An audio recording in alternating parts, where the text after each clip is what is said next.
বাংলাদেশের অভ্যন্তরীণ বিষয়ে ভারতকে নাক না গলানোর আহ্বান জানিয়েছেন বিএনপির স্থায়ী কমিটির সদস্য ডাক্তার এজেড জাহিদ হোসেন। চট্টগ্রামে আইনজীবী হত্যার সাথে জড়িতদের দ্রুত আইনের আওতায় আনার জোর দাবি তার। শহীদ ডাক্তার মিলন দিবস উপলক্ষে ঢাকা মেডিকেল কলেজ হাসপাতালে তার সমাধিস্থলে শ্রদ্ধা জানিয়েছে বিভিন্ন রাজনৈতিক, সামাজিক ও সাংস্কৃতিক সংগঠনের নেতারা।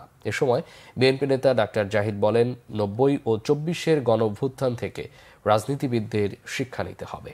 ছাত্র জনতার আন্দোলন ব্যর্থ করার জন্য পতিত স্বৈরাচার ষড়যন্ত্র করছে উল্লেখ করে তিনি বলেন, ইসকন নেতা চিন্ময়কে গ্রেফতার নিয়ে ভারতের উদ্বেগ দেখানোর কিছু নেই, এটা বাংলাদেশের অভ্যন্তরীণ বিষয়।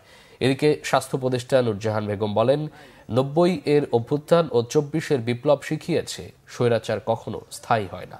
দেশে নতুন করে কোনো স্বৈরাচারকে মাথা তুলে দাঁড়াতে দেওয়া হবে না বলেও হুঁশিয়ারি দেন তিনি।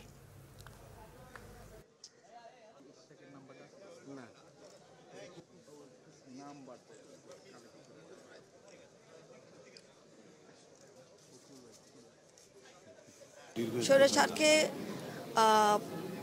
এটা তার হাত যতই লম্বা হোক না কেন, জনগণের কাছে তাকে মাথা নত করতে হয়।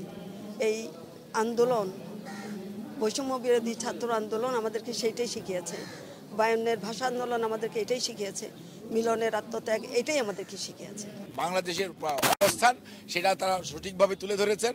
আর আমরা যদি বলতে চাই, আমরা পার্শ্ববর্তী বা দূরবর্তী দেশের সাথে আমাদের কোনো শত্রুতা নেই, আমাদের জনগণের সঙ্গে বন্ধুত্ব আছে এবং আমরা কোনো অবস্থাতেই এক দেশ আরেক দেশের কোনো বিষয়ে, আভ্যন্তরীণ বিষয়ে নাক গলানোকে আমরাও পছন্দ করি না।